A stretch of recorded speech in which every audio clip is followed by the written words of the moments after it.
नमस्कार दोस्तों। स्वागत है आप सभी का हमारे YouTube चैनल आलोक ज्ञान गंगा में। मित्रों, हम हाजिर हैं विश्वास का बंधन का अंतिम और 12वां भाग लेकर। अगर आपने इस कहानी के पहले भागों को अभी तक आपने नहीं देखा है तो डिस्क्रिप्शन में मैंने उसका लिंक दे दिया है। इस भाग को देखने से पहले, कहानी को पूरा समझने के लिए इसके पहले के भागों को अवश्य देखें। तो चलिए मित्रों, देर ना करते हुए कहानी को शुरू करते हैं। शाम हो गई थी। सुबोध अपने कमरे में चहलकदमी कर रहा था। वो पूरे दिन पैसों के बारे में ही सोचता रहा था। तभी उसका फोन बजा था। उसकी एक कंपनी के मैनेजर का कॉल आया था। उसने बताया कि उसकी कंपनी अब उसकी नहीं रही। तो सुबोध के पैरों तले जमीन खिसक गई थी। वो कुछ देर तो गुमसुम रहा, फिर जोरदार ठहाके लगाने लगा था। तुम मजाक अच्छा कर लेते हो शर्मा, पर अभी मत करो। ये समय मजाक के लिए उपयुक्त नहीं है। अभी मुझे पैसे चाहिए। मेरे बेटे की जिंदगी का सवाल है। सर, ये मजाक नहीं है। आपकी कंपनी सच में अब आपके नाम पर नहीं है। मैनेजर खुद शॉक में था। तो किसके नाम पर है, बोलो? वो गुर्राया था। ओ प्रफुल्ल खुराना के नाम पर है सर। मैंने सब कुछ पता लगाया है। आपकी चारों कंपनियां अब उस प्रफुल्ल खुराना के नाम पर हैं। मैनेजर ने डरते हुए कहा था। व्हाट? ये कैसे संभव है? उसके साथ तो मेरी पार्टनरशिप थी। वो मेरी कंपनी का मालिक कैसे बन सकता है? गुस्से से वो बलखाता लहर उठा था। एक काम करो, तुम अभी पुलिस स्टेशन जाओ और प्रफुल्ल खुराना के खिलाफ फ्रॉड का केस दर्ज कराओ। मैं जल्दी ही आकर के उसके खिलाफ सारे सबूत दे दूंगा। उसने मैनेजर से कह करके फोन काट दिया था। वो प्रफुल्ल तो मेरे घर पर भी आता था। कहीं उसी ने तो रैना को अपने साथ नहीं भगा लिया है? रैना ने जरूर उस प्रफुल्ल की बातों में आ करके उससे चेक पर साइन कराए होंगे। पर अटॉर्नी पेपर तो मेरे नाम पर हैं, मेरे लॉकर्स में रखे हैं। इस प्रफुल्ल खुराना ने जरूर फर्जी पेपर्स के द्वारा मेरी कंपनी अपने नाम कराया होगा। ऐसा सोचते हुए वो कुटिलता से मुस्कुरा उठा था। ये लड़का इतना तेज निकलेगा, मुझे पता नहीं था। पर वो तो खुद अपनी तेजी में फंस गया है। उसने मुझे फंसाने की कोशिश की है, पर अब वो खुद अपने जाल में फंस जाएगा। मैं ओरिजिनल पेपर ले करके पुलिस से मिलूंगा और उस प्रफुल्ल खुराना की सलाखों को सलाखों के पीछे डलवा दूंगा। फिर मैं उस रैना को भी नहीं छोड़ूंगा। पर अभी मुझे अपने बेटे को बचाना है। मैं अपनी दूसरी कंपनियों के मैनेजर को फोन करता हूँ। गुस्से से खौलता वो पागल हो रहा था। उसने दिन में सबकी जिद पर मुश्किल से कुछ निवाले खाए थे। अब तो पूरा दिन बीत गया था और रात का अंधेरा घिरने लगा था। सुबोध ने एक एक करके अपने बाकी कंपनियों के मैनेजर को फोन किया था, पर सब ने वही बात बता करके माफी मांग ली थी। फिर सुबोध ने हर तरफ से हार करके अपने कुछ पुराने दोस्तों को कर्ज के लिए फोन किया था, मगर मार्केट में उसकी कंपनी की सच्चाई आग की तरह फैल चुकी थी। हर किसी ने भी उसकी मदद करने से इनकार कर दिया था और अब उसे कुछ समझ में नहीं आ रहा था। फिर उसने विकास को भी फोन करके अपने कमरे में बुलाया था। विकास, मेरी सारी कंपनियां प्रफुल्ल खुराना के नाम पर ट्रांसफर हो गई हैं। ये सब कैसे हुआ? क्या हुआ? मुझे कुछ पता नहीं है। पर मैं अब अपनी किसी कंपनी को बेच नहीं सकता, ना ही उस पर पैसे उठा सकता हूँ। मेरे पुराने दोस्तों ने भी मेरी मदद से इनकार कर दिया है। अब राज को बचाने के लिए तुम ही मेरा सहारा हो। वो अभी भी अपने पुराने गुरूर में ही बोल रहा था। तुम्हें अभी मेरे लिए 2 करोड़ का इंतजाम करना होगा। सर, मेरे पास मुश्किल से 20-25 लाख रुपए होंगे। मैं 2 करोड़ रुपए कहाँ से लाऊंगा? विकास मायूसी से बोला था। वैसे ये प्रफुल्ल खुराना कौन है और आपने बिना उसके बारे में जाने अपनी सारी कंपनियां उसके नाम कैसे कर दी? सर, तुम्हें कहीं से मैं पागल दिखता हूँ क्या, जो बिना जाने अपनी कंपनी उसके नाम कर दूंगा? ये सब उस प्रफुल्ल खुराना ने फर्जी पेपर्स के सहारे किया है। अब मुझे क्या पता था कि वो कौन है और उसने किस मतलब के लिए उसने मेरे साथ ऐसा किया है। गुस्से से भड़कता वो बोला था। सॉरी सर, मैं तो बस ये सॉरी वारी छोड़ो। मैं कुछ नहीं जानता। मुझे बस 2 करोड़ रुपए चाहिए। किडनैपर ने मुझे परसों 10 बजे तक का समय दिया है। अब तुम कहीं से भी सारे पैसे का इंतजाम करो। तुम अपने दोस्तों की हेल्प लो, भंडारी को सिंगापुर कॉल करो, कुछ भी करो, पर मुझे पैसे लेकर के दो, मुझे राज को वापस लाना है। विकास कुछ देर चुप रहा, फिर कुछ सोचते हुए बोला, सर डोंट माइंड, बट आपके दिवालिया होने की खबर पूरे देश विदेश में फैल गई है। ऐसे में 2 करोड़ मिलना बहुत मुश्किल है।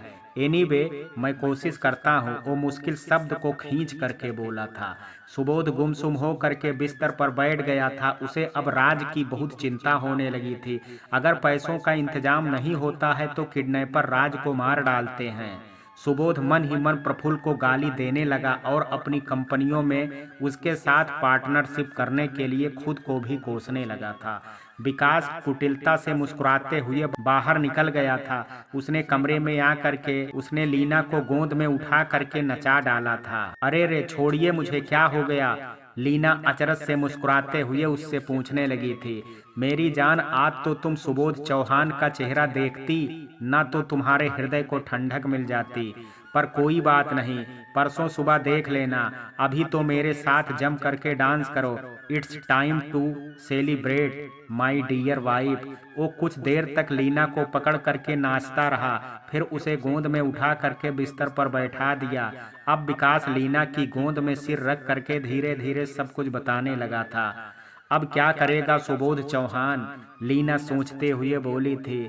अब वो कुछ नहीं करेगा लीना, उसे जो करना था वो कर चुका है। अब उसके पास ऐसी कोई ताकत नहीं है जिसके बल पर वो कुछ भी कर सके। अभी तो वो घुटनों के बल पर खुद ही सबसे माफी मांगेगा, पर उसे किसी से माफी नहीं मिलेगी। बेहद क्रूरता से विकास बोला था। फिर उसने भंडारी को कॉल लगाया और सुबोध चौहान के दिवालिया होने की खबर बता दी थी। विकास ने सुबोध के लिए उससे 2 करोड़ रुपए भी मांगा, पर भंडारी ने एक भी पैसे देने से मना कर दिया था। विकास हंसने लगा था। रात के डिनर के टेबल पर सब खुशी से खा रहे थे। विकास और लीना ने सबको राज के सुधर जाने और सुबोध के होश उड़ने की बात बताई तो सबके चेहरे पर सुकून आ गया था। सुबोध अपने भूख नहीं होने की बात कह करके खाने नहीं आया था। उसकी तो भूख और नींद वैसे ही उड़ गई थी। अब पैसों के इंतजाम की बात सोच करके वो बेहद टेंशन में था। उसने तो अपने भाई राजीव से भी पूरी तरह नाता तोड़ लिया था। अब किस मुंह से उसके पास मदद मांगने जाता। इधर मनोज की पत्नी आभा ने सबके लिए खाना परोस दिया था। भारती आज पहली बार अपने हाथों से दोनों बेटों को खाना खिला रही थी। मनोज के दोनों बच्चे भी अपने घर इतने सारे लोगों को देख करके हैरान हो गए थे। कौशल थोड़ा सा खा करके ही रुक गया। खुशी से उससे खाया नहीं जा रहा था। उसका पेट भर चुका था और वो बस भारती को अपने दोनों बेटों को निवाले खिलाते देख रहा था। काश माँ आज तुम अपने दोनों पोतों को एक साथ देख पाती। कौशल के दिल में एक हसरत सी जगी थी। अपनी माँ को याद करके उसकी आंखों के कोर भीग गए थे। बस कीजिए माँ, इतने दिनों का सारा खाना आज ही खिला दीजिएगा क्या? कुछ दूसरे दिन के लिए भी बचा लीजिए। सोहम ने खाने से परेशान हो करके कहा था। वहां बैठे सब हंस दिए थे, पर भारती को चैन नहीं था। रोशन बेटा, तू एक रोटी और खा ले। माँ, मेरा मन तो आपके हाथों से पहला निवाला खा करके ही तृप्त हो गया था। अब इतना खा चुका हूँ कि मेरा पेट फटने वाला है। अब बहुत हो गया माँ, मैं नहीं खा सकता। अब आप खा लीजिए, राज मुस्कुरा करके बोला था। भारती उसकी बात मान गई और अब खुद खाने लगी थी। छोटे भाई, मेरा एक काम कर दो। सब खा करके सोने चले गए थे। राज कमरे के टेबल पर बैठा कुछ लिखने में मगन था। सोहम बिस्तर पर लेटा उसे ही प्यार से देख रहा था। तभी राज ने उसके पास आकर के कहा था, बोलिए भैया, आपकी खातिर तो मेरी जान भी हाजिर है। तेरी जान तो अब मेरी भी जान है पगले। उसे ले करके मैं क्या करूँगा? अभी तू मेरा ये जरूरी काम कर दे। ये लेटर रीमा के एड्रेस पर स्पीड पोस्ट कर देना। मैं उससे माफ़ी मांगना चाहता हूँ, पर वो मुझे शायद ही माफ़ कर पाए। फिर भी मैं एक कोशिश करके देखता हूँ। भाई, अपनी इस गंदी दुनिया से निकलने के लिए मुझे हर सजा मंजूर है, पर मैं रीना से माफ़ी नहीं मांग पाऊंगा तो हर वक्त एक आग से जलता रहूंगा। में जलता रहूंगा। तू इसे सुबह ही पोस्ट कर देना। राज पछतावे की आग में जलता बोला था। भैया, आपने जो किया है सच में बहुत गलत किया है, पर ये सब आपसे उस सुबोध चौहान ने करवाया है। रीमा आपकी सच्चाई जान करके आपको जरूर माफ कर देगी। वो दिल की बहुत साफ लड़की है। और रही आपको सजा मिलने की बात, तो पहले सुबोध चौहान की सजा तय होगी, फिर आपका देखा जाएगा। वो कठोर शब्दों में बोला था। फिर खुद दुखी हो करके बोला, आपको सजा हुई भैया तो मैं भी हमेशा आपके साथ रहूंगा। अब चलिए सो जाइए, सुबह उठ करके माँ पापा के साथ मंदिर जाना है। गुड नाइट भैया। गुड नाइट छोटे। वो भी बोल करके उसके बगल में आ करके लेट गया था। उसकी आंखों में रीमा का चेहरा उभरने लगा था। फिर उसे अपनी हैवानों वाली हरकतें याद आई थी जो उसने रीमा के साथ किया था। क्या वो मुझे माफ कर देगी? अपनी सोचों में डूबता वो कुछ देर बाद सोने लगा था। सोहम अपने भैया का हाथ पकड़ करके पहले ही सो गया था। हे प्रभु, अब मेरे दोनों बेटों को मेरे साथ रखना। तुमने जितने भी दुख मुझे दिए हैं मैं सब स्वीकार करती गई, पर अब नहीं प्रभु, अब बस कीजिए। मेरी खुशियों पर अब कोई ग्रहण मत लगाना। भारती मंदिर में सर झुकाए प्रार्थना कर रही थी। सुबह 11 बजे के आसपास वो सब मंदिर चले गए थे। कौशल ने रोशन और सोहम के नाम से पूजा करवाई थी। मनोज और कौशल प्रसाद खाते हुए मंदिर से कुछ दूर चले गए थे। सोहम के दिल में कुछ फंसा था जिसका वो समाधान निकालना चाहता था। उसके पास आज का पूरा दिन और रात था। कल सुबह सुबोध चौहान के पास सबको जाना था। वो प्रसाद खाने चलते हुए सीढ़ियों के पास आ गया था। उसने अपने पैरों को धीरे से सीढ़ियों पर फिसलाते हुए खुद को ढीला छोड़ दिया और फिर वो 20-25 सीढ़ियों से गिरते नीचे आ पड़ा था। माँ! वो इतना ही चीख पाया था। सब उसकी आवाज पर दौड़ते आए थे। राज तो उसके सर से निकलते खून को देख करके तड़प उठा था। उसने सोहम को गोद में उठा करके गाड़ी में डाला था। गुड्डू, तुम मेरे साथ चलो, तुम मुझे हॉस्पिटल का रास्ता बताना। माँ, आप परेशान मत होइए, पापा और मामा के साथ घर चले जाइए, मैं सोहम को लेकर के आ जाऊंगा। वो मनोज के 16 साल के बेटे से बोला और भारती को समझा करके गाड़ी घुमाता चला गया था। अरे एक गाड़ी कहाँ गई? रोशन, सोहम और गुड्डू नजर नहीं आ रहे हैं। मनोज और कौशल वापस आए तो मनोज अपनी बेटी पूजा से पूछने लगा था, सोहम का एक्सीडेंट हो गया है मनोज, राज उसे लेकर के हॉस्पिटल गया है। भारती रोती हुई बोली। दोनों बेहद घबरा गए थे, पर तभी मनोज के फोन का मैसेज टोन बजा था। उसने देखा तो गुड्डू का मैसेज आया था, जिसे पढ़ करके उसके होंठों पर हल्की मुस्कान आ गई थी। आप सब लोग घर चलिए, वहां से मैं कौशल जी हॉस्पिटल जाएंगे, मनोज शांति से बोला था। भारती अनिच्छा से चल पड़ी थी। उसका दिल अपने सोहम के लिए रो रहा था। रात में सब सोहम को लेकर के घर आए थे। उसके माथे पर 2 स्टिच लगाना पड़ा था और वो अभी दवाओं के असर से गहरी नींद में सोया हुआ था। राज उसके पास ही बैठा हाथ थामे हुआ था। चलो बेटा, कुछ खा लो, अब सोहम ठीक है, कौशल कमरे में आ करके उससे बोला था। पापा, मुझे भूख नहीं है, ये जब उठेगा तब हम दोनों साथ में खाएंगे, वो बेहद दुखी हो करके बोला था। रोशन, जिद मत करो बेटा, इसे पता चलेगा कि तुम सुबह से भूखे हो तो हम सब से नाराज हो जाएगा। चलो बेटा, तुम्हारी माँ ने भी सुबह से कुछ नहीं खाया है, उसकी खातिर थोड़ा सा खा लो। कौशल के समझाने पर वो उसके साथ खाने चला गया था। इधर सोहम भैया, आपके होश आने के बाद रोशन भैया बहुत रो रहे थे। वो हॉस्पिटल के कैंपस में लगी गणेश भगवान की मूर्ति के पास रो रो करके आपकी सलामती की प्रार्थना कर रहे थे। उनके आंसू सच के आंसू थे भैया, मैंने खुद ही छुप करके उन्हें देखा है। वो सच में बदल गए हैं और आपके लिए बहुत तड़प रहे थे। सुबह में राज के बाहर निकलते ही गुड्डू कमरे में चला आया था और अब सोहम को सारी बात बता रहा था। सोहम का हृदय शांत हो गया था, पर भैया आपने ये बहुत बड़ा जोखिम वाला कदम उठाया है, इसमें तो आपकी जान भी तो जा सकती थी। गुड्डू, इसे अपने भाई पर विश्वास करना भी नहीं चाहिए। जो इंसान 26 सालों से अपराध की दुनिया में शामिल हो, उस पर आसानी से भरोसा नहीं किया जा सकता। राज अचानक ही अंदर आते हुए बोला था। सोहम और गुड्डू के चेहरे का रंग उड़ गया था। पर मेरे भाई, तुम्हें अपना खून बहाने की जरूरत नहीं थी, खून तो मेरा बहना चाहिए था। इन रंगों में बहता खून भले मेरे ईमानदार पापा का है, पर इसकी परवरिश में उस सुबोध चौहान जैसे हत्यारे और घुनैने इंसान का हाथ रहा है। वो दीवार पर अपना सर जोर से मारते हुए बोला था। भैया, वो दोनों चिल्लाते हुए उसे पकड़ लिए थे। नहीं भैया, ऐसा मत कीजिए, मैंने आप पर विश्वास नहीं किया, ये मेरी गलती है, आप खुद को इसकी सजा मत दीजिए। सोहम रोते हुए बोल रहा था और उसके चोट वाले जगह के बहते थोड़े से खून को अपने हाथों से पोंछ रहा था। उसने कल शाम में ही गुड्डू को अपनी मदद करने को बोल करके सब कुछ समझा दिया था। अपना एक्सीडेंट करना सोहम की सोची चाल थी। वो देखना चाहता था कि राज का हृदय सच में परिवर्तित हुआ है या वो कोई नाटक कर रहा है। पर अब वो सच में जान चुका था कि उसका भाई सच में बदल चुका है। गुड्डू भाग करके सबको बुलाने चला गया था।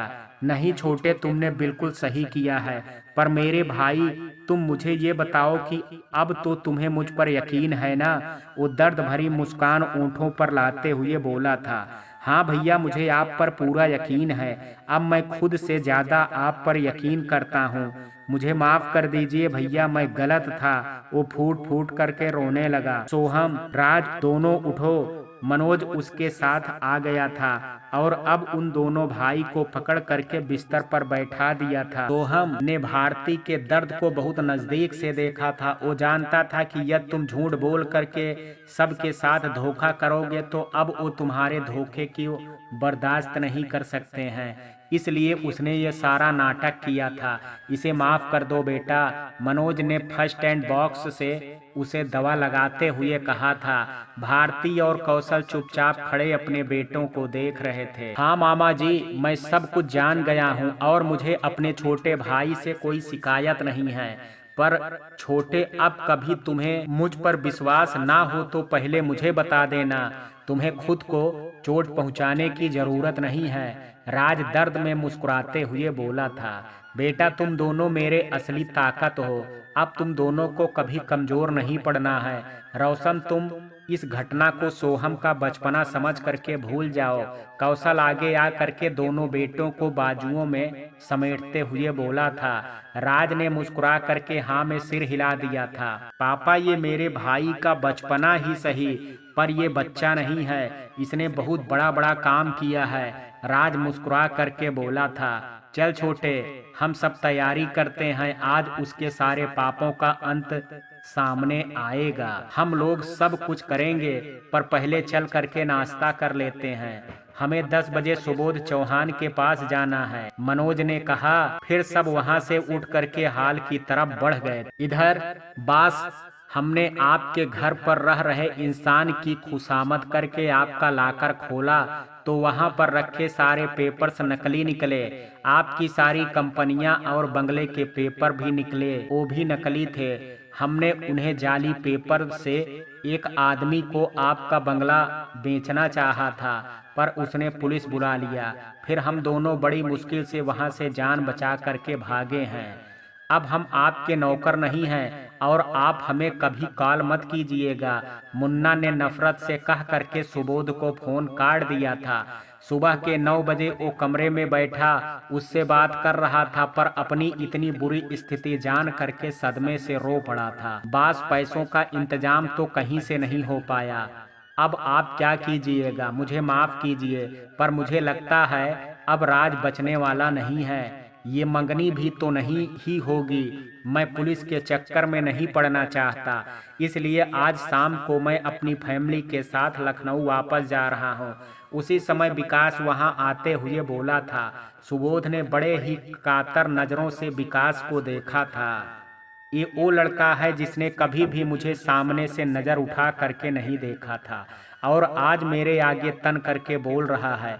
सुबोध मन में सोचता विकास को देखे जा रहा था। उसी समय सुबोध का फोन बज उठा था। वो फोन प्राइवेट नंबर से आ रहा था। उसने कांपते हाथों से फोन उठाया था। सुबोध चौहान, तुमने पैसों का इंतजाम कर लिया है ना? अभी 10 बजे मंदिर के पास आ करके पैसों का बैग रख देना और अपने बेटे को आ करके ले जाना। देखो, इतने सारे रुपए मुझे एक साथ नहीं मिल रहे हैं। तुम मुझे कुछ दिन और दे दो, वो गिड़गिड़ाते हुए बोला था। मुझसे झूठ क्यों बोल रहे हो सुबोध चौहान? मैंने तुम्हारी सारी असलियत का पता लगा लिया है। तुम्हारे पास अब एक फूटी कौड़ी भी नहीं है। तुम पूरी तरह कंगाल हो चुके हो। मैं तुझे कितने भी दिन दे दूं, तेरे पास पैसे नहीं आने वाले हैं। अब तो तू खुद भिखारी हो गया है, तो मुझे क्या देगा? चल, मैं तेरे बेटे को तुझे भीख में दे देता हूँ। आकर के मंदिर के पास से ले जाना, और हाँ, किसी से कुछ बताना मत, वरना तुम दोनों को एक साथ मार डालूंगा। दूसरी तरफ से सोहम गुर्राते हुए बोला और फोन रख दिया था।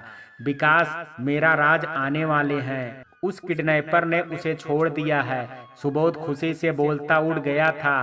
फिर वो बाहर निकला था। आंगन में बैठे सब बातें कर रहे थे, वो वहीं चला आया था। मदन जी, कुछ देर के लिए अपनी गाड़ी की चाबी दीजिए, मैं राज को लेकर के आता हूँ। खुशी से पुलकित हो करके सुबोध बोल रहा था। ललित जी ने खुद भी साथ चलने की बात कही थी, पर वो सबको मना करके राणा और सोमा को ढूंढने लगा। और तभी उसे पता चला था कि वो दोनों तो परसों शाम में ही घर चले गए थे। दोनों इडियट हैं। मैं अकेला ही जाता हूँ, आप रास्ता बता दीजिए। वो ललित जी से रास्ता जान करके निकल गया था। उसके जाते ही विकास और लीना सब के बीच आ करके हंसने लगे थे। आपको पता है अंकल, सोहम ने इसके बंगले को छोड़ दिया था, पर इसके धूर्त मैनेजर ने उस बंगले को बेच करके सारा पैसा ले लिया और इससे झूठ बोल करके खुद ही बंगले पर कब्जा जमा करके बैठ गया। ये दोनों नौकर जो इसका बॉडीगार्ड बन करके आए थे, इन दोनों ने भी इसके बैग से सारे रुपए निकाल लिए और उस शाम भाग गए थे। ये सारी बातें इसे पता नहीं है। विकास हंसते हुए बोला था। फिर तो उस आंगन में एक साथ सबके जोरदार ठहाके गूंज उठे थे। मदन जी, राज और कंचन की मंगनी आज शाम में ही कर लेते हैं। सुबोध आज सबके साथ बैठा लंच कर रहा था, जहां उसने ये बात रखी थी। सुबोध ने राज को मंदिर के आगे बेहोश पड़ा पाया था। फिर वो उसे वहां से उठा करके ले आया था। कुछ घंटे आराम करने के बाद अब राज ठीक था और वो भी सबके साथ बैठा खा रहा था। सुबोध जी, हमें आपके दिवालिया होने के बारे में सब पता चल गया है, तो अब हम अपनी बेटी आपके बेटे को नहीं दे सकते, ललित जी ने गंभीरता से कहा था। वैसे भी हम पहले ही तय कर चुके थे कि कंचन की शादी उसकी पसंद से होगी। वो एक लड़के से प्रेम करती है और वो बहुत ही शांत सुलझा हुआ लड़का है। हमने उसे आज ही बुलाया है। आप चाहें तो शाम तक रुक करके उससे मिल सकते हैं। ये कौन सा तरीका हुआ मदन जी? अगर आपकी भतीजी को प्रेम था तो आप पहले ही मना कर देते। अब इतनी दूरी बुला करके मेरी बेइज्जती करने का अच्छा तरीका सोचा है आपने। सुबोध गुस्से से खाना छोड़ करके उड़ गया था। चलो राज, हम अभी अपने घर चले जाएंगे। डैड, अपने दिल में उमड़ आए बेपनाह नफरत को दबाए राज बोला था। कंचन मेरी दोस्त भी है। ये कौन सा तरीका हुआ मदन जी? अगर आपकी भतीजी को प्रेम था तो पहले ही मना कर देते। अब इतनी दूर बुला करके मेरी बेइज्जती करने का अच्छा तरीका सोचा है आपने। सुबोध गुस्से से खाना छोड़ करके उठ गया था। चलो राज, हम अभी अपने घर चले जाएंगे। डैड, अपने दिल में उमड़ आए बेपनाह नफरत को दबाए राज बोला था। कंचन मेरी दोस्त भी है। उसने जरूर मुझसे अच्छा लड़का पसंद किया होगा। अब मैं भी शाम में उस लड़के को देखना चाहता हूं जिससे कंचन प्यार करती है, और मैं चाहता हूं कि आप भी मैं कंचन को खुद देखना चाहता हूं, राज गंभीरता से बोला। तो सुबोध के पास उसकी बात मानने के अलावा कोई चारा नहीं बचा था। पर आज उसे राज के बिहेवियर पर बेहद आश्चर्य हो रहा था। कहाँ तो वो कंचन के लिए पागल हो रहा था और इस समय उसकी खुशी की बात खुद ही कर रहा था, पर जो था अब सुबोध के पास अपनी सारी खोई संपत्ति वापस लाने का जरिया राज ही था। इसलिए वो चुप हो करके रह गया था। दिन ढलने लगा था। पूरे घर में तैयारियां हो रही थी। शाम में मदन जी का आंगन पूरा रोशनियों से जगमगा उठा था। सबके चेहरे खुशी से जगमगा रहे थे और इन सब में खुश थी गुड़िया। इस समय वो अपने कमरे में सजते हुए आज दिन की बातें याद कर रही थी। दिन में सबके खाने के बाद राज सुबोध से छुप करके उसके पास आया था। उसने हाथ जोड़ करके गुड़िया से माफी मांग ली थी। कंचन, मैं अपने ही भाई की खुशियों का कत्ल करने चला था, पर देखो उसी भाई ने मुझे मेरे अस्तित्व की पहचान करा दी। मुझे नहीं पता था कि तुम मेरे भाई की मोहब्बत हो, पर अब मैं तुम्हें कोई कष्ट नहीं दूंगा। मैंने आज तक जो भी गुस्ताखी तुम्हारे साथ की है उसके लिए मुझे माफ कर दो। मैं तुम्हारे और छोटे के लिए बहुत खुश हूँ। भगवान तुम दोनों के प्यार को हमेशा सलामत रखे। आज शाम तुम्हारी और छोटे की मंगनी होगी, तुम उसके लिए तैयार हो करके रहना। राज फीके अंदाज में मुस्कुराते हुए बोला था। मेरे दिल में आपके लिए कोई नफरत नहीं है राज जी। आप सोहम के भैया हैं, बस यही आपकी पहचान है। बाकी बातें मैं पूरी तरह भूल चुकी हूँ। वो भी मुस्कुरा करके बोली थी। राज उसका सिर छूते हुए बाहर चला गया था। रोशनियों और रंगीनियों में सजे आंगन में मदन जी अपने पूरे परिवार के साथ बैठे हुए थे। कौशल, रोशन और सोहम के साथ मनोज भी फैमिली सहित आ चुका था। गुड़िया भी सज धज करके वहीं बैठी हुई थी। राज और विकास ने सबको अपना प्लान समझा दिया था और फिर सुबोध को नौकर से बुलवावा भेजा था। वो दोपहर से अपने कमरे में ही बंद था। उसे आंगन की सज धज करके और गाने के शोर शराबों से नफरत सी हो रही थी।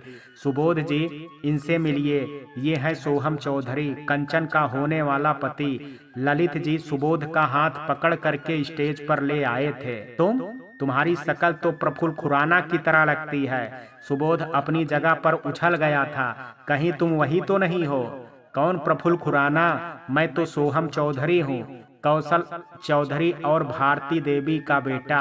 आपको कोई गलतफहमी हो गई है। सोहम ने बम उठा करके उसके सर पर दे मारा था। कौशल चौधरी, भारती, वो बुदबुदाया था। कहाँ हैं वो लोग? मुझे देखना है तुम्हारे माँ बाप को, वो हकलाते हुए बोला था।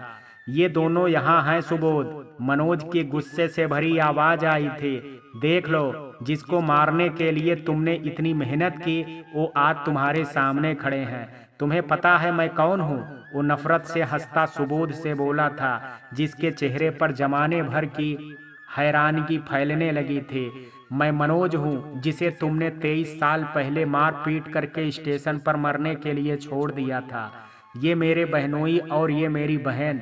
वो रिया और ललित जी के पास आ करके बोला था। वही बहनोई जिन्होंने मुझे बचाया था और इनकी ही बेटी कंचन है। तुमने अपने सारे गुनाहों को भुला दिया होगा सुबोध चौहान, पर वो ऊपर वाला कुछ नहीं भूलता है। देख लो, आज मेरे बच्चे मेरे साथ हैं और तुम्हारे पास कुछ नहीं है। आज तुम बिल्कुल खाली हो। तुम्हारे साथ ना कोई साथी है और ना ही कोई पावर। तुम एक पर कटे परिंदे की तरह हो चुके हो, जो सोच तो सकता है पर उड़ नहीं सकता है। भारती की आग उगलती आवाज से सुबोध डर करके पीछे हटा था। चलो बेटे, हमें यहाँ से अभी निकलना होगा। इन लोगों ने जरूर मेरे किसी दुश्मन से हाथ मिला लिया है। वो घबराता राज के पास आ करके उसका हाथ पकड़ करके खींचने लगा था। कौन सा बेटा? मैं तुम्हारे जैसा जलील इंसान का बेटा नहीं हूँ, सुबोध चौहान। राज ने अपना हाथ एक झटके से खींचा था और उसे दूर धकेल करके नीचे गिरा दिया था। मैं तो कौशल चौधरी और भारती देवी का बेटा हूँ। रोशन चौधरी, एक माँ से उसके बच्चे को छीनते हुए तुम्हारा कलेजा नहीं फटा, नीच इंसान। और फिर अपने ही दोस्त की पत्नी को, वो बोलते हुए रोने लगा था। तुमने मेरी माँ के साथ जो किया है सुबोध चौहान, उसकी सजा तुम्हें पुलिस दे या ना दे, मैं जरूर दूंगा। तुझे अपनी बीबी की बातों में आ करके ऐसा नहीं करना चाहिए था। वो तो अपने कुकर्मों की सजा भोग चुकी है, अब तेरी बारी है। भैया उठिए, ये समय रोने के लिए नहीं है। सोहम उसके पास आया और आंसुओं को साफ करने लगा था। चलिए भैया, हमें अपने माँ पापा के दोषी को सजा देनी है। तू तू सब मिले हुए हो। अब मैं यहाँ 1 मिनट भी नहीं रुकूंगा। सुबोध जोर से चीखा और उठ करके भागने लगा था, मगर कौशल ने उसे अपना पैर फंसा करके गिरा दिया था। अपनी सजा पाए बिना तुम कहीं नहीं जा सकते हो सुबोध। अब जैसे हो वैसे पड़े रहो, वरना डंडे से मार करके तेरे पैर तोड़ दूंगा। कौशल गुस्से से चीखा था। वो सहम करके बैठ गया था। उसे अपने सारे कुकर्म याद आने लगे थे। मनोज ने अपने हाथ में पकड़ी फाइल से एक पेपर निकाल करके सोहम को पकड़ाया था। ये लो पेन, पर सोच लो सोहम, क्या तुम इस गिरे हुए इंसान को बस इतनी ही सजा दे करके छोड़ दोगे?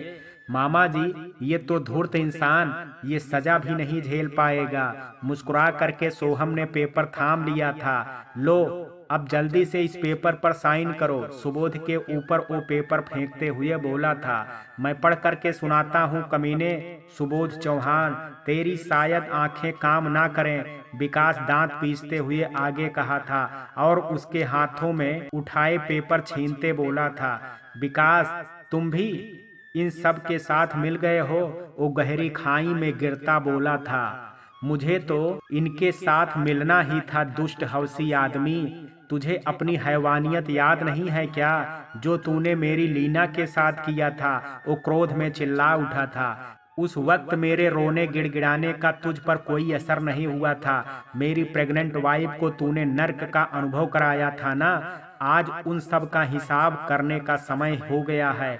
अपने कान खोल करके सुन ले, इस पेपर में क्या लिखा है। वो गुस्से से फुफकारते हुए पढ़ने लगा था। मैं सुबोध चौहान ये स्वीकार करता हूँ कि मैंने ही कौशल चौधरी के बेटे रोशन चौधरी को धोखे से हासिल किया था, जिसका सबूत ये कस्टडी पेपर है। मैंने ही कौशल के दोस्त रमेश को गोली मारी थी और मनोज को मारने की कोशिश की थी। विभा गलती से रेल पटरी पर गिर गई थी, जिसका खून का इल्जाम मैंने कौशल पर डाल करके उसे 25 साल की सजा दिलवाई थी। कौशल के बेटे रोशन को राज चौहान का नाम दे करके उसे अपने सारे गुनाहों के काम में उतारता चला गया, जिसमें उसकी कोई गलती नहीं है। उसे गंदे दलदल में उतारने पर मैंने ही मजबूर किया था, क्योंकि मुझे अपनी पत्नी की मौत का बदला कौशल के बेटे को बर्बाद करके लेना था। मैंने इस पेपर में जितनी भी लड़कियों की जिंदगी बर्बाद की है, सबके बारे में लिखा है। मेरे गुनाहों की सजा आज लाखों लड़कियां सिंगापुर और संसार के कई देशों में तिल तिल करके भोग रही हैं। कुछ लड़कियों के साथ मैंने बुरी तरह से हैवानियत की है, जिनमें रैना, लीना और भी बहुत सारे नाम हैं जो मुझे याद नहीं है। मैं अपने सारे गुनाहों को स्वीकारता हूँ और अपनी गलतियों की माफी मांगते हुए अपनी इच्छा से फांसी लगा करके मर रहा हूँ। सुबोध चौहान, चलो अब इस पर साइन करो। और वहाँ तुम्हारे लिए बनाया फंदा लटक रहा है, उस पर जा करके लटक जाओ। विकास ने पूरा पेपर पढ़ करके सुनाने के बाद कहा था, जिस पर वो घूर करके उसे देखने लगा था। तुम्हारे लिए बहुत हल्की मौत का रास्ता चुना है हमने, अब जल्दी से साइन करो। नहीं, मैं इस पर साइन नहीं करूँगा। तुम लोगों ने इसमें बहुत झूठ लिखा है, सुबोध जोर से चिल्लाया था। राज को मैंने हमेशा खुद से ज्यादा प्यार किया है, जिससे मैं विवाह का बदला क्या लूंगा। लड़कियों वाला बिजनेस राज करता है, मैंने इसे जबरदस्ती नहीं उसमें शामिल किया था। तुम जितना ज्यादा बोलोगे सुबोध, उतना हम लोगों का समय खराब होगा। हम सब तुम्हारे हर घिनौने रूप से परिचित हैं, इसलिए सफाई देनी बंद करो और जल्दी साइन करो। मुझे अपने भाई की मंगनी करनी है। राज नफरत से उससे बोला था। राज बेटा, तुम तो मेरा यकीन, अपनी गंदी जुबान से मुझे बेटा मत कहो। मैं कभी से तुम्हारा बेटा नहीं था। तुमने अपनी पागल वाइफ के कहने पर मुझे मेरे माँ पापा से धोखे से छीना था। अब जल्दी इस पेपर पर साइन करो, वरना मैं तुम्हें अभी गोली मार दूंगा। वो अपने पॉकेट से पिस्तौल निकाल करके उसके सामने तानता बोला था, साइन करो। सुबोध ने आज तक अपने चमचों के बल पर अपराध तो बहुत बड़ा बड़ा किया था, पर आज वो हर तरफ से अकेला हो गया था। फिर अपने परवरिश किए बच्चे के हाथ से खुद के लिए तनी पिस्तौल देख करके उसके माथे से पसीना फूट पड़ा था। वो कोई रास्ता ना देख करके बेबस हो गया था। सुबोध ने घबराते हुए वहीं गिरा पेन उठा लिया था। मैं साइन कर रहा हूँ राज, मुझे फांसी पर नहीं लटकना है, पर तुम मुझे छोड़ दो, मैं तुम सबसे दूर चला जाऊंगा, फिर तुम लोग चैन से रहना। वो साइन करके रोते हुए बोलने लगा था। सुबोध चौहान, हम तुझे फांसी पर तो जरूर लटकाएंगे, मगर अपने प्राण निकलने से पहले तुम एक और सच्चाई सुन लो। सोहम ने उसके पास आ करके पेपर छीनते हुए कहा था, तुमने मुझे ठीक सही पहचाना था, मैं ही प्रफुल्ल खुराना हूँ, तुम्हारे सारे बिजनेस और सारी प्रॉपर्टी का नया ऑनर। मैंने विकास, मुदित और रैना के साथ मिल करके तुमसे सब कुछ छीना है। तुम रैना को ढूंढ रहे हो ना, पर तुम्हें पता है कि वो कौन है? सोहम बेहद नफरत से बोला था। सुबोध एकटक उसे देखने लगा था, मानो रैना की सच्चाई याद कर रहा हो। रैना वो लड़की थी सुबोध, जिसे तुमने अपनी हवस के लिए गायब कर दिया और फिर उसके होने वाले हस्बैंड को ही अपनी वाइफ को बेचने के इल्जाम में जेल भिजवा दिया था। तुम्हें मुदित तो याद है ना? सुबोध के हताश चेहरे को देख करके सोहम मुस्कुराने लगा था। मुदित मेरा बॉडीगार्ड बन करके हमेशा तुम्हारी आंखों के सामने रहा, पर तुमने तो उसे पहचाना भी नहीं। मैंने रैना को उसी के साथ भेज दिया था। अब तक तो वो दोनों शादी करके तुम्हारे कपट के साथ से दूर एक नई दुनिया बसा चुके होंगे। मैं पुलिस के पास तुम्हारी सारी पोल खोल दूंगा सोहम चौहान, वो तुमको जेल भेज देगी। कमजोर आवाज में सुबोध चिल्लाया था। तुम चाहो भी तो कुछ साबित नहीं कर पाओगे सुबोध चौहान। मैंने एक भी सबूत खुद के खिलाफ नहीं छोड़ा है।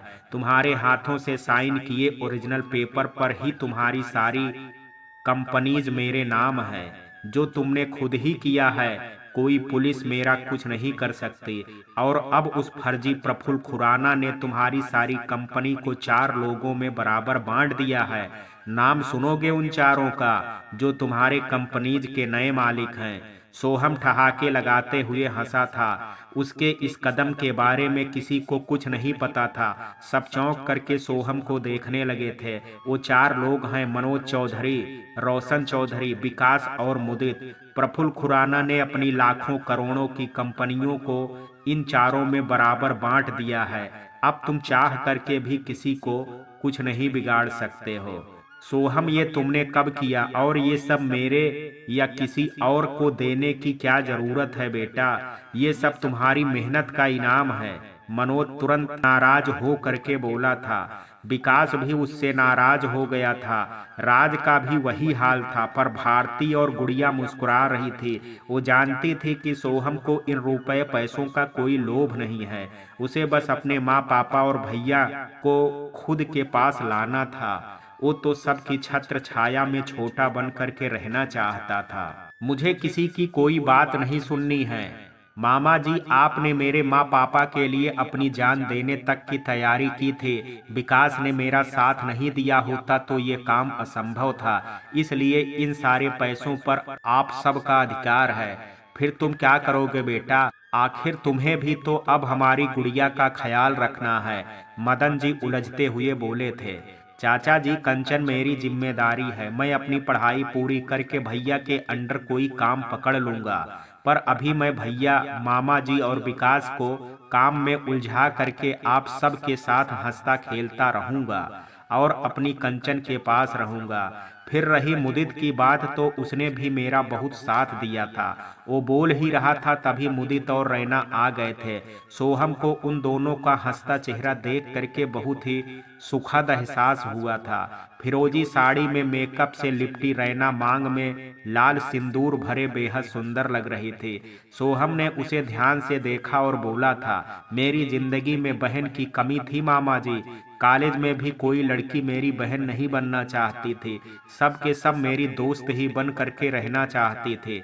उसने हंस करके कंचन को कनखियों से देखा था, जिस पर उसने मुंह बना दिया था। सोहम खिलखिलाने लगा था, मामा जी, रैना वो पहली लड़की है जिसने पहली बार खुद से मुझे भाई बोला था। फिर मैं अपनी इकलौती बहन की झोली खाली कैसे रहने दे सकता हूँ? भैया आपके कारण मैं अपनी जिल्लत भरी जिंदगी को भूल करके मुदित के साथ बेहद खुश हूँ। रैना भावुक हो करके उसके गले लग गई थी। बहन, अब तुम हमेशा खुश रहोगी। मैंने सब कुछ कर दिया है, अब बस इस दुष्ट के मरने की देरी है, फिर हम सब हमेशा खुश हो करके रहेंगे। वो सुबोध की तरफ आंख घुमाते हुए रैना का सर सहलाने लगा था।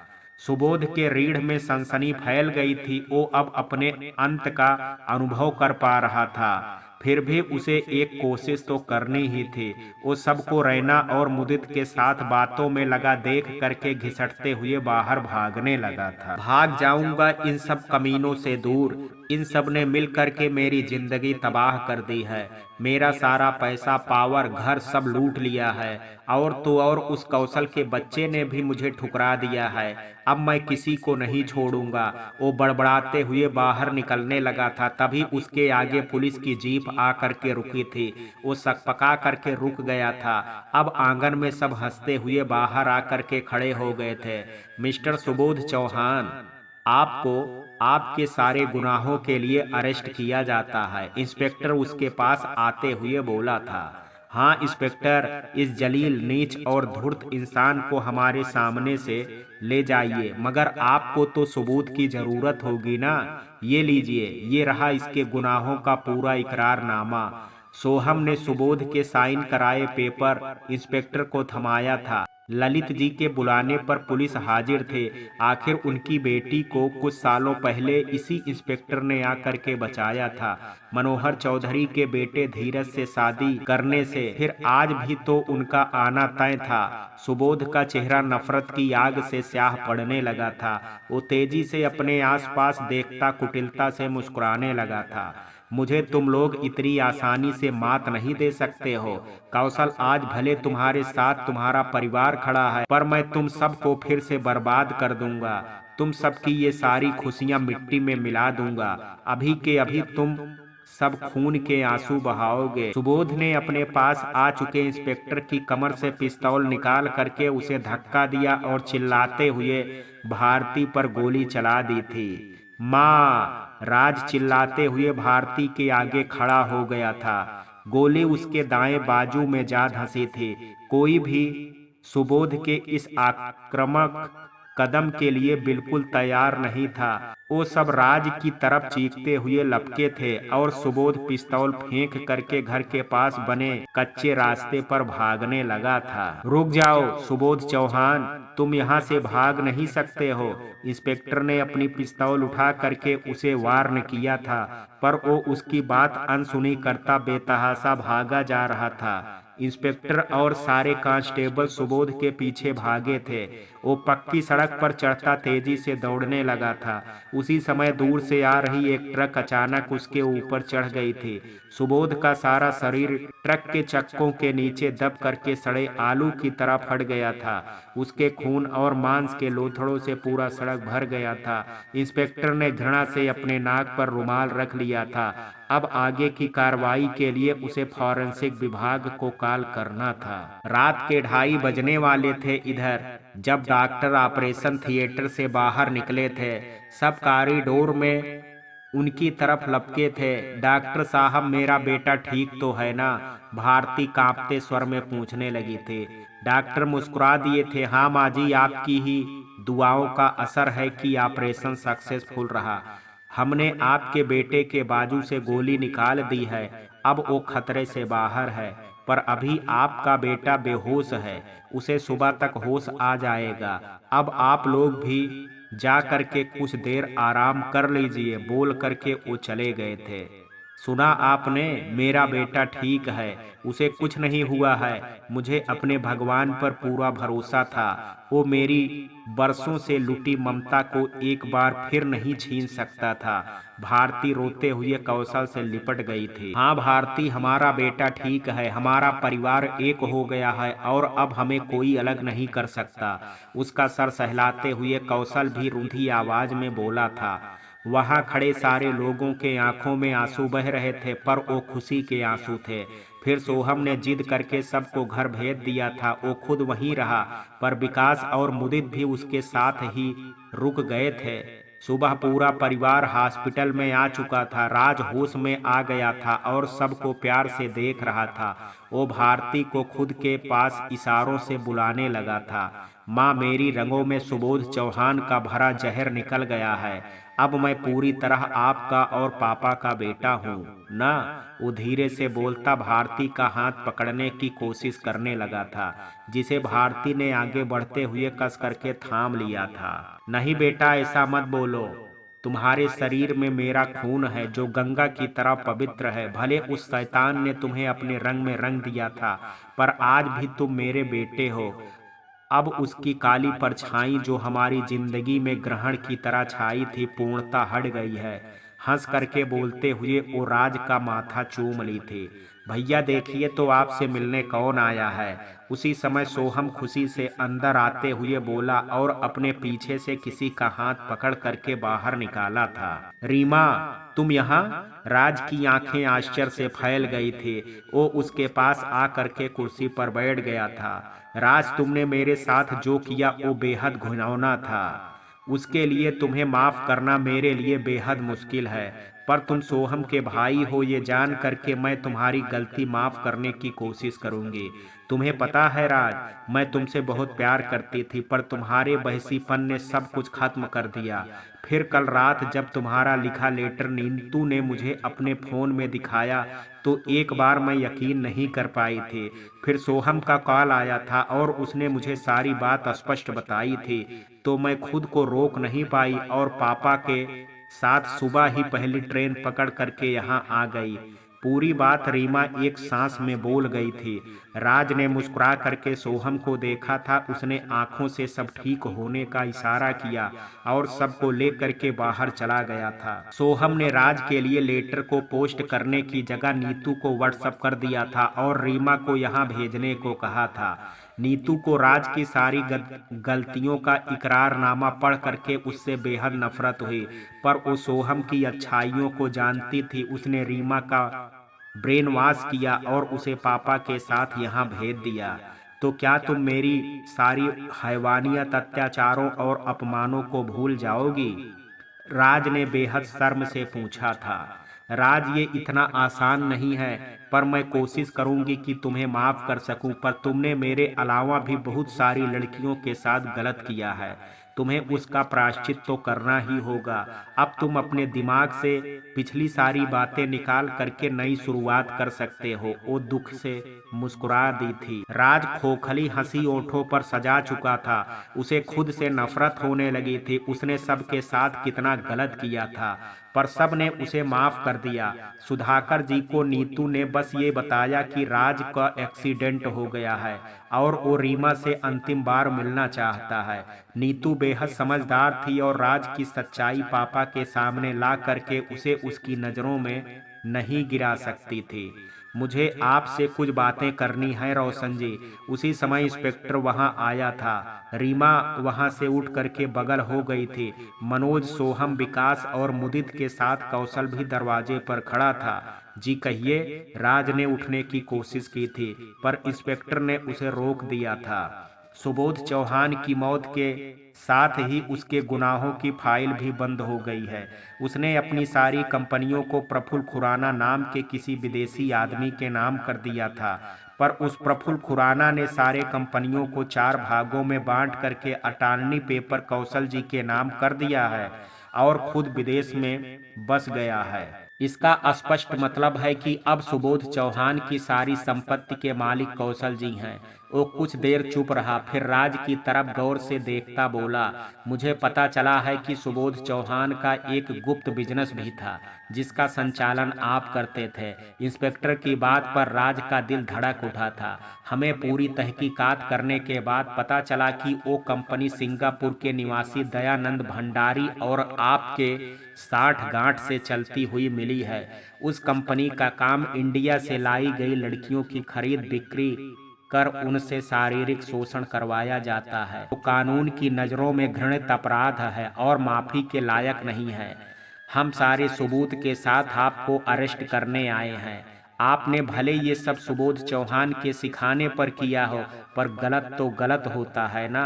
हम आपके स्वस्थ होते ही आपको जेल ले जाएंगे, फिर आपको लंबे समय के लिए सजा मिलेगी। इंस्पेक्टर ने बेहद गंभीर होकर के कहा तो सबको सांप सूंघ गया था। भारती तो सिसकने लगी थी, पर राज मुस्कुरा दिया था। इंस्पेक्टर, मैं हर सजा भुगतने के लिए तैयार हूँ। यदि मुझे फांसी की सजा भी मिले तो मैं हंस करके स्वीकार करूँगा। मैं चलने के काबिल होते ही आपको खुद कॉल कर दूंगा, पर तब तक आप मेरा एक काम कर दीजिए, मुझ पर बड़ा एहसान होगा। वो हौले से बोला तो सबका दिल तड़प उठा था। उसे जो जिंदगी मिली थी उसमें उसका कोई दोष नहीं था, पर अब जो सजा मिलने वाली थी उसके लिए सब सालों तड़पने वाले थे। भारती और कौशल अपने बेटे को जेल जाते हुए नहीं देख सकते थे, पर उसकी गलती अक्षम्य थी। जी कहिए, यदि संभव वाली बात हुई तो मैं वो जरूर करूंगा। इंस्पेक्टर उसे गौर से देखते हुए बोला था। इंस्पेक्टर, आप उन लड़कियों को भी सिंगापुर की दलदल से मुक्त करवाने की कोशिश कीजिए जो मेरी वजह से वहां नरकी यातना झेल रही हैं। सोहम उन सब के लिए मुंबई में एक आश्रम बनवाएगा जहां उन्हें जीने के लिए काम और रहने के लिए सारी व्यवस्था दी जाएगी। उस आश्रम के वर्कर अपना जी जान लगा करके उनके साथ हुए दुर्दशा को सहानुभूति पूर्वक संभालने की कोशिश करेंगे। आप सारी लड़कियों को उस आश्रम तक पहुंचाने की व्यवस्था करवा दीजिए और दयानंद भंडारी को अरेस्ट कीजिए। उसके काले कारनामों के बहुत सारे सबूत आपको मैं दूंगा। राज ने सब कुछ तय करते हुए कहा था। रोशन जी, मैं आपका ये काम तो पहले ही शुरू कर चुका हूँ, पर आपने उन सब के लिए जो सोचा है ये बहुत अच्छा है। मैं अपनी पूरी कोशिश करूंगा कि जल्दी ही सारी लड़कियों को आज़ाद करा करके यहाँ ले आऊं और उनकी मर्जी के अनुसार उन्हें नए जीवन की शुरुआत करने में भी मदद करूं। हमारे विभाग ने इंटरपोल से संपर्क कर दयानंद भंडारी को अरेस्ट करने के लिए टीम को रवाना कर दिया है। वो लोग जल्द ही उसे इंडिया ले आएंगे। इंस्पेक्टर ने मुस्कुरा करके कहा था। राज की आंख भर आई थी। उसे अपने द्वारा फंसाई गई हर लड़की याद आने लगी थी। मुझे आपसे ऐसी ही उम्मीद थी रोशन जी। आखिर आपने साबित कर दिया कि आप एक ईमानदार माता पिता की संतान। रोशन, मेरे बच्चे, मैं तुझे जेल नहीं जाने दूंगी। मैंने इतने बरसों तक तुम्हारी जुदाई सही है, अब मैं तुझसे दूर नहीं रह सकती। इंस्पेक्टर के जाते ही भारती दौड़ करके उसे सीने से लगाती फूट फूट करके रोने लगी। माँ, अगर मुझे मेरी गलतियों की सजा नहीं मिली तो मैं चैन से जी नहीं पाऊंगा। उन मासूम लड़कियों की सिसकियां मेरे कानों में रातों को गूंजती रहती हैं। आप प्लीज रो करके मुझे कमजोर मत कीजिए। आप सबका प्यार इतने दिन तक मिला, ये मेरी हर मुश्किल सजा को सहने का हौसला देगी। आप रोना बंद कीजिए और खुद को संभालिए। मेरा आप लोगों के साथ यहीं तक का साथ था। अब सोहम है ना मेरा भाई। वो उसकी तरफ देख करके उसे बुलाने लगा था। सोहम अपने आंसू पोंछता पास उसके आया था। छोटे, मैं तुझ पर बहुत सारा भार दे करके जा रहा हूँ। तुझे मेरे अधूरे काम को पूरा करना होगा। उन लड़कियों की जिंदगी को कुछ हद तक संवारने की कोशिश करना जिन्हें मैंने कीड़े मकोड़ों से भी बदतर जिंदगी में धकेल दिया है। तुम्हें उन सबको वापस लाना होगा। सोहम रोने लगा था। विकास और मुदित भी उसके पास आ गए थे। हम सब मिल करके उन लड़कियों की जिंदगी सुधारेंगे सर। आपके इस फैसले को सोहम के साथ विकास ने निश्चय भरे स्वर में कहा तो राज खोखली हंसी हंस दिया था। रीमा कोने में बैठी अपनी आंखें राज के चेहरे पर ही लगाई हुई थी। थैंक्स विकास, पर छोटे, तुम्हें माँ पापा को भी संभालना है। अब सबकी पूरी जिम्मेदारी तुम्हें लेनी है। अब तुम रोना छोड़ो और मुझे हंस करके विदा करने की तैयारी करो। भैया, सोहम विदाई की बात सुन करके उससे लिपट करके रो पड़ा था। भैया, मुझे पता नहीं था कि इस मोड़ पर आ करके मैं आपसे बिछड़ जाऊंगा। अभी तो मैंने आपसे ठीक से बात भी नहीं की है। अभी तो मैंने ये भी नहीं जाना था कि बड़े भाई का प्रेम कैसा होता है। मैं आपको कैसे जाने दूं। देख छोटे, मैंने जो अपराध किया है उसकी सजा तो हमेशा से तय थी। अब अगर मुझे सजा नहीं मिली तो ये उन लड़कियों के लिए बेहद शर्मनाक होगा। तुम मुझसे वादा करो कि सबके साथ अपना भी ख्याल रखोगे और पापा माँ को भरपूर प्यार दोगे। उन दोनों ने जो पूरी जिंदगी भयानक यातनाएं झेली है, उसकी पूरी भरपाई अपने प्यार से करोगे। उसका हाथ पकड़े राज वादा मांग रहा था। उसकी नजर गुड़िया पर गई थी। राज ने उसे पास बुलाया। कंचन, मैंने तुम्हें भी बहुत सताया है। मेरी गलतियों को भूल करके मेरे छोटे भाई को संभाल लेना और इसका साथ कभी मत छोड़ना। वो हंसते हुए बोला तो गुड़िया भी रो दी थी।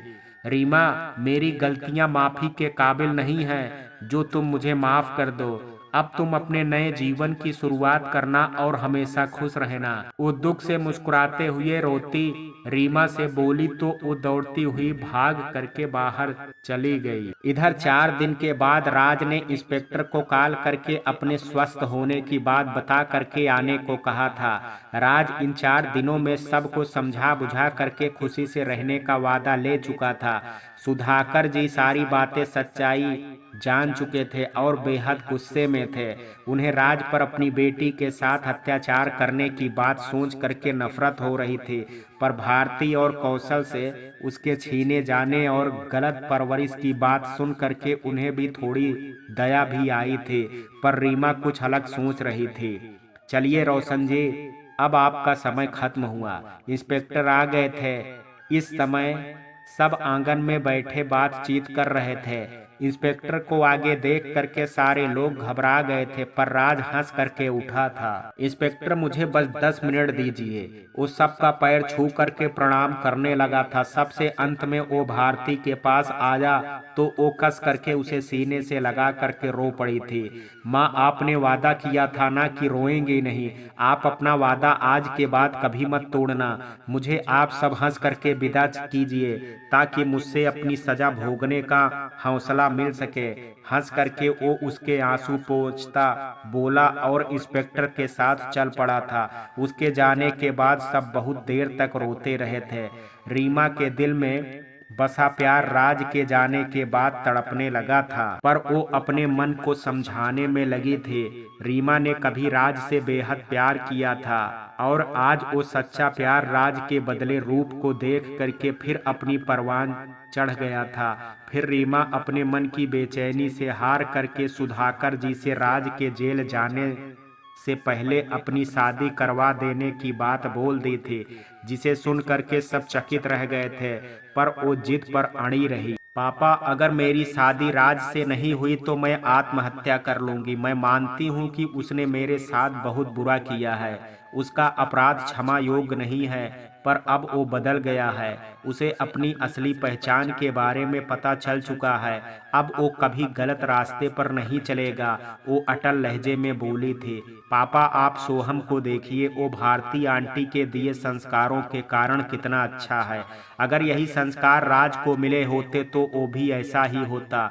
मुझे राज से ही शादी करनी है। आप सब लोग आपस में तय कर लीजिए, वरना मेरा मरा मुंह देखने को तैयार रहिएगा।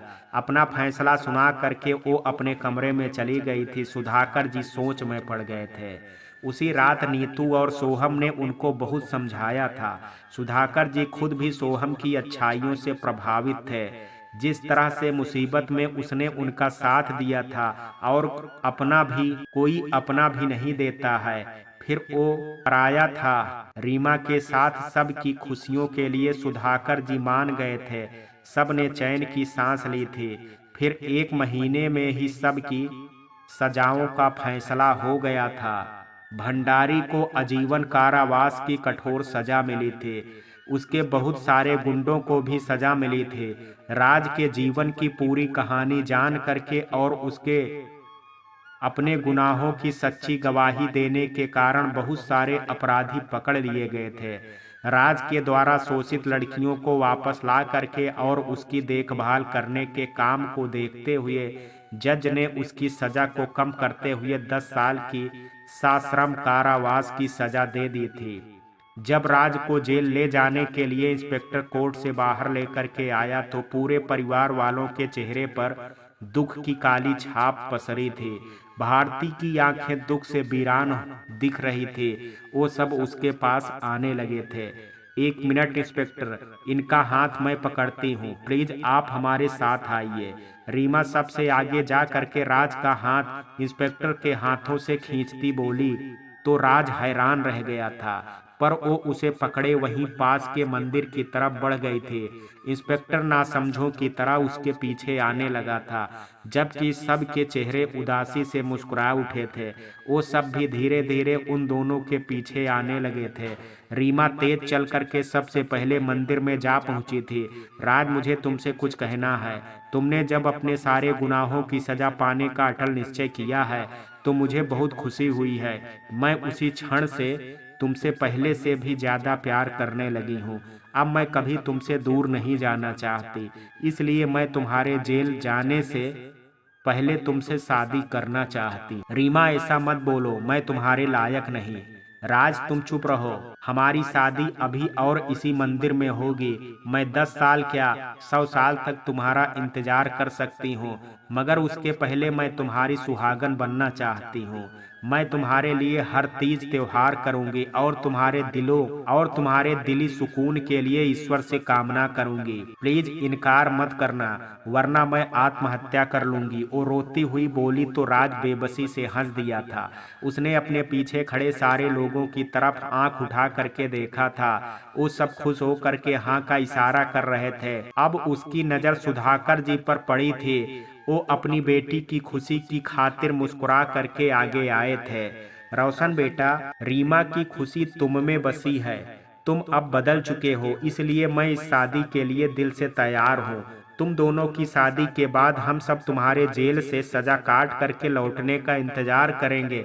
सुधाकर जी अपना हाथ राज के सर पर रखते हुए बोले थे। आज मेरे भाई की शादी। सोहम उछलता उसके कमरे में आया था। आज वो बहुत खुश था। 10 साल की सजा कम नहीं होती है, पर रीमा से शादी करने के बाद जेल में राज को रीमा के प्यार का एहसास होता रहता और वो अपनी सजा के उसी से काटने का हौसला बनाए रखता। भैया, आज आप नाम की शादी कीजिए, फिर आपके आने के बाद हम दोनों भाई धूमधाम से एक साथ शादी करेंगे। छोटे 10 साल का समय बहुत लंबा होता है। रीमा तो बेकार में ही मेरे साथ सर फोड़ रही है। ऐसा करके वो बहुत बड़ी गलती कर रही है, पर तुम लोग ऐसा मत करना। मैं कोई अच्छा सा मुहूर्त देख करके इन दोनों की शादी कर दीजिएगा।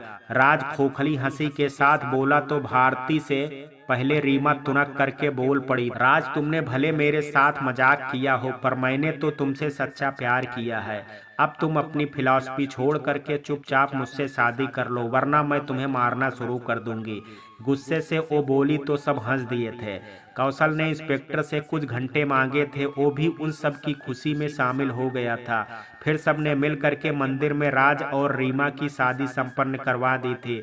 उन दोनों ने सब से आशीर्वाद लिया था। रीमा बहुत खुश थी, पर अब जुदाई की घड़ी आ गई थी। वो बेहद भारी मन से राज को विदा करने के लिए खुद को तैयार करने लगी थी। सब लोग राज को पुलिस की जीप तक छोड़ने आए थे। राज, मैं तुमसे हमेशा मिलने आऊंगी, मुझे याद रखना। रीमा, तुमने जो किया है वो कोई लड़की नहीं कर पाएगी। तुमने मुझे माफ करके अपना कर्जदार बना लिया है। अब मैं तुम्हारे सिवा भला किसे याद करूंगा। राज ने हंस करके कहा और उसे गले लगा लिया था। रीमा की पलकों से आंसू के 2 बूंद लुढ़क पड़े थे। फिर राज ने उसका माथा चूम करके खुद से अलग किया था। भारती और कौशल ने राज को गले लगा करके खुश रहने की दुआ दी थी और वो सबके पैर छू करके इंस्पेक्टर के साथ गाड़ी में बैठ करके चला गया। पूरा परिवार गमगीन नजरों से उसे हाथ हिला करके विदा करने में लगा था। कुछ देर बाद सब घर लौट आए थे। कौशल, जुगल चाचा और मालती चाची के साथ रीमा मुंबई चली गई थी। वो सुधाकर जी को समझा दी कि अब राज उसका पति है, इसलिए वो अपनी ससुराल में ही रह करके अपने ससुर की सेवा किया करेगी। उसने नीतू को पूरे परिवार का ख्याल रखने को कह दिया। सोहम और भारती लखनऊ चले आए थे। उसकी पढ़ाई पूरी होते ही भारती भी अपना ट्रांसफर मुंबई कराने वाली थी। गुड़िया भी मदन जी के साथ अपनी पढ़ाई पूरी करने लखनऊ आ गई थी। विकास ने लखनऊ वाली कंपनी को मुंबई में शिफ्ट कर लिया और वो भी अपने परिवार को लेकर के वहां चला गया था। मुदित और रैना भी अब मुंबई में ही बस गए थे। वो दोनों कौशल के साथ मिल करके अब सारी कंपनी संभालने लगे थे। सोहम भी बीच बीच में आ करके उन सबका कुछ काम में सहायता कर जाता था। उन कंपनियों में अब सब काम सीधे और सच्चे होने लगे थे। कौशल ने अपने भ्रष्ट अफसरों को बदल करके नए और ईमानदार अफसरों को काम पर रखा था।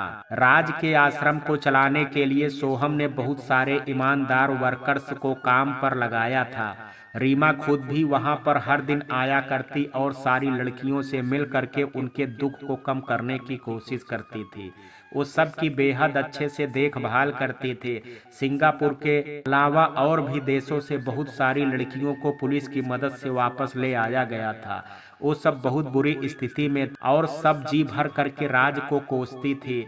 ये सब सुन करके रीमा को बुरा लगता था, पर वो सब से राज की तरफ से सबसे माफी मांगती थी। सोहम और गुड़िया की लव स्टोरी से चलने लगी थी। अब सोहम उसे रोज घर तक छोड़ने जाता था और कभी कभी सबसे मिल करके चाय भी पी लिया करता था। अब वो गुड़िया के हर सवाल का जवाब देता था और उससे रोज अपने प्रेम का इकरार करता था और गुड़िया शर्म से बिखरती उसकी तरफ देख भी नहीं पाती थी। इधर दिन महीने और साल बदलते हुए आज पूरे 7 साल बीत गए थे। इन बीतते सालों में गुड़िया और सोहम भी ग्रेजुएशन कर चुके थे।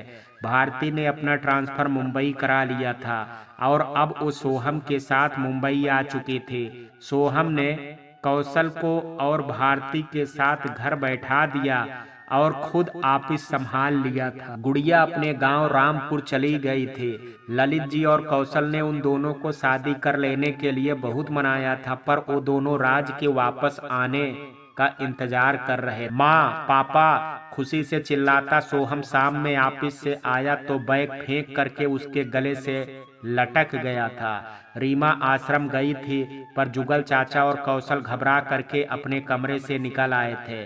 माँ, कल सुबह 10 बजे भैया की रिहाई होने वाली है। मुझे कुछ देर पहले जेलर का फोन आया था।